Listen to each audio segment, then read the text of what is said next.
반갑습니다. 김영민입니다. 요즘 영상이 너무 많죠? 제가 요즘엔 직장 생활도 하고 너무 바쁜데 이런 이야기를 안 쏟아내면 잠이 안 옵니다. 요즘은 유튜브를 편집할 시간은 없지만 제가 이렇게 카메라 켜고 잠깐 이야기할 시간은 있거든요. 그래서 밤사이에 이렇게 찍어서 올려두면 PD님들이 자막 넣고 효과 넣고 올려주십니다. 그럼 그 편집비는 누가 주느냐? 김원호님, 여성출애나 달짜TV님, 둥이파파님, 묵직한 일태님, 이원아님, 해피쿠키님, 굿뉴스님, 밤톨무지개님, 옳고그름에 관한 이야기님이 주십니다.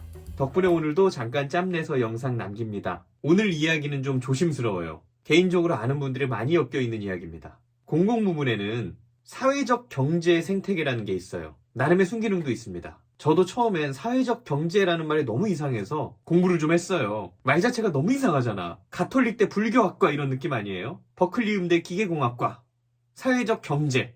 그래서 저희가 그런 거 설명회 하는데도 가보고 사회적 기업을 하시는 분들과 교류도 해봤어요. 이런저런 순기능들이 있더라고요. 그런데 정말 죄송하지만 저는 개인적으로 사회적 경제 조직을 단계적으로 해산하고 지자체 차원에서 그에 대안이 될 수 있는 정책을 개발해야 된다고 생각을 합니다. 지금 그 조직은 사회적 기업, 협동조합, 마을기업 이런 장치들은요 곳곳에서 악용되고 있는 게 사실입니다. 그리고 서울 같은 경우는 박원순 생태계라고 해도 과언이 아닐 만큼 한 시절에 팽창된 기득권들이 곳곳에서 승계되고 있죠. 그런데 이 이야기를 오늘 왜 꺼내느냐? 지금 더불어민주당에서 사회적 경제기본법을 강하게 추진하고 있습니다. 아까 말씀드린 사회적 기업, 마을기업, 협동조합 이런 조직에 예산을 의무적으로 쓰자는 거죠. 쌀 강제매수법 시즌2 이런 느낌입니다. 공공조달 규모가 연간 70조 원인데 그 70조의 최대 10%를 사회적 경제 조직에 할당하자 이겁니다. 70조 쓰는 동안에 그중에 7조 정도는 사회적 기업, 협동조합, 마을기업 이런 데서 사도록 법제화한다는 거죠. 저도 7년차 기관장이지만 이런 식의 규제가 되게 불편합니다. 그리고 세상에 이만큼 비효율적인 일이 없어요. 이런 말 하면 되게 나쁜 사람 돼서 아무도 이야기 안 하는데 제가 오늘 용기를 내서 말해볼게요.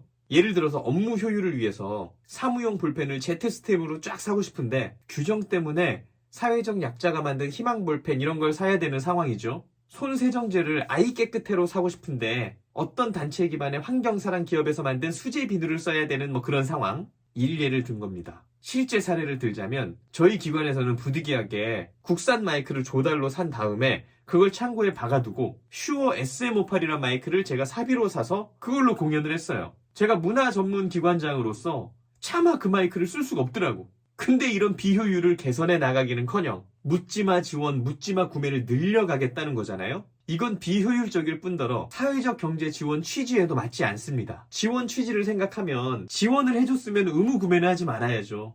그래야지 자립 아니에요? 그래야 자유시장 경제 속의 사회적 경제 지원이죠. 핸디캡을 고려해서 이만큼 도와줄 테니까 한번 도전해봐. 이래야 자유시장 경제 체제 안에 사회적 경제죠. 핸디캡을 고려해서 여기까지 도와줄 테니까 시장 경쟁력을 찾아봐. 이게 맞는 거죠. 국유재산 임대해주고 교육훈련자금 대주고 의무 거래까지 해버리면 이건 그냥 일부 사회주의 아닌가요? 이념이 나쁘다는 게 아니라 그럼 결과가 나빠진다고 지적하는 겁니다. 기업은 계속 시장 경쟁력 없는 기업으로 남고 예산 효율은 계속 떨어지고 공무원들은 계속 시장 경쟁력 없는 제품을 쓰면서 업무 경쟁력도 떨어지겠죠. 그리고 여기 가장 큰 문제는 뭐냐면 시민사회의 명분이 사회적 기업이라는 행동으로 이어지는 경우가 많습니다. 예를 들어서 환경단체의 인적 인프라가 환경 관련된 협동조합이나 사회적 기업을 창업하는 경우가 많다는 거죠. 제가 현장에서 본 사례 기반으로 말씀드리는 겁니다. 그럼 이 실상을 고려할 때 이 상황에 지자체에서 의무적으로 소비해야 되는 파이까지 커지면 무슨 일이 벌어질까요? 결과적으로 지자체와 시민사회가 유착하게 되죠. 기업과 유착하는 것만 나빠요? 시민사회랑 유착하는 것도 나빠요. 이걸 다 알면서 알만한 사람들이 효율적이지도 않고 민주적이지도 않다는 걸 알면서 관심의 사각지대에서 더 많이 해먹을 수 있도록 시스템을 만들어 가겠다는 건데 막아야죠. 우파적인 사고를 하는 정치인들이 막아줘야죠. 이런 거 안 막아주면 우리는 너무 서운하지. 보수표 받아놓고 이런 짓거리 하는데 죽기 살기를 안 싸워주면 우리 너무 서운하지. 들어누우세요. 깽판 치세요. 한 명 한 명 설득하세요. 제발 막아주십시오. 국민의힘 정치인 여러분. 저변이 커지지 않았는데 지원 규모를 법제화해서 늘리면 특정 카르텔의 기득권만 커지거나 보조금에 의존하는 좀비 기업만 늘거나 야 이거 절차 잘 꾸며서 예산 따먹어야지 하는 능숙한 예산 사냥꾼들의 도덕적 해이만 늘겠죠. 그리고 그 모든 과정은요 일반 중소기업에 대한 역차별입니다. 제가 여러분들을 하루 이틀 지켜본 줄 아십니까? 문재인 정부 때도 이 정도의 요구를 했었죠. 문재인 정부조차도 시장 경제를 해친다면서 반대했던 일을 뻔뻔하게 다시 들이미는 이 양아치 짓. 오세훈 시장이 기존의 카르텔을 자꾸 수술 들어가니까 새로운 리그를 만들겠다는 개수작. 제가 아직 국회의원이 아니어서 너무 다행입니다. 제가 지금 국회에 있었다면 쌍욕하고 집어던지고 경찰한테 잡혀갔을 것 같아요. 진짜. 민주당은 나라 좀 그만 망치시고 국민의힘은 다 쉬셨으면 이제 싸우시죠. 저는 내일도 해운대로 출근해야 돼서 여기까지 말씀드리고 쉬겠습니다. 해운대 문화놀이센터장은 제 직업이고요. 1855-0410 4시 플라워는 제 부업이고요. 이렇게 매일 밤 남기는 영상은 제 과업입니다.